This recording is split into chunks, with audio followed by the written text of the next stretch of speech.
जय शिवराय. एक गोष्ट लक्षात आली म्हणजे ऑब्झर्वेशन केलंय. जेव्हा हॉटेलवरती लोक चहा प्यायला येतात ना, तेव्हा बऱ्याच गोष्टी लक्षात येतात, की जर एखादी व्यक्ती पोस्टवर असेल किंवा काही नाही का अचिव्हमेंट केलेली असेल, राहणीमान स्टँडर्ड असेल, पॉश असेल, जेव्हा त्या व्यक्तीसाठी जेव्हा चहाची ऑर्डर दिली जाते ना, तर एक स्पेशल चहाची ऑर्डर दिली जाते. आणि जेव्हा ती मेन व्यक्ती जी असते जेव्हा निघून जाते, त्यानंतर जे वर्कर लोक असतात ना, ते साध्या चहाची डिमांड करत असतात त्या व्यक्तीकडं.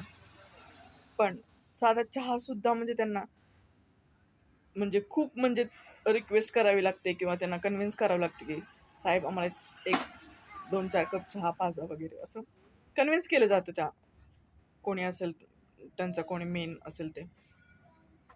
जेव्हा ते मेन व्यक्ती असते ना सगळ्यात, ती व्यक्ती निघून गेल्याच्या नंतर ह्यांची कन्व्हिन्स करण्याची प्रोसेस चालू असते. पण ती व्यक्ती नाही त्यांना हे करत. चहा वगैरे देत नाही किंवा म्हणजे दिला तरी खूप कन्व्हिन्स करावं लागतं. तर ह्यावरून ना एक गोष्ट लक्षात आली आहे माझ्या. माणसाची किंमत नसते बरं का.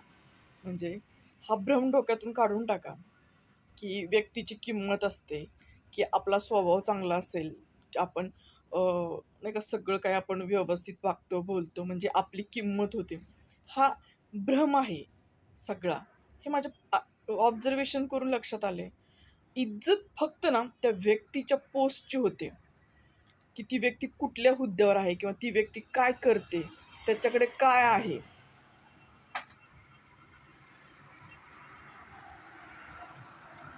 अजून एक उदाहरण म्हणजे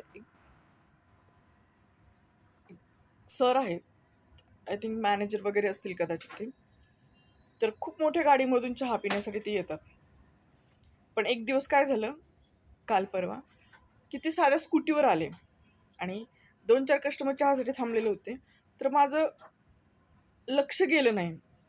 तर मी म्हणलं सरांना विचारलं, की "काय पाहिजे सर?" तर ते म्हणले, "विसरलात का चहा लागतो." तर सर मला मला लगेच बोलून दाखवलं, की "आज मी टू व्हीलरवर आले मला ओळखलेलं नाही का?" तर मी सरांना म्हटलं, "सर असं काही नाही आहे," म्हटलं. मी थोडी घाईत होते म्हणून माझं लक्ष नाही. पण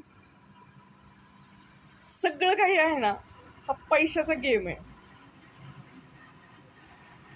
म्हणजे व्यक्तीच्या मनात सुद्धा आपण जर स्कूटीवर आलो तर आपलं कोणी ओळखणार नाही. आपण जर फोर व्हीलरमधून गेलो तर आपल्याला ओळखतात किंवा आपली एक वेगळीच इमेज असते.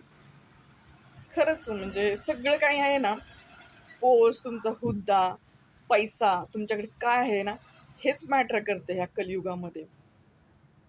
त्यामुळे सावधान.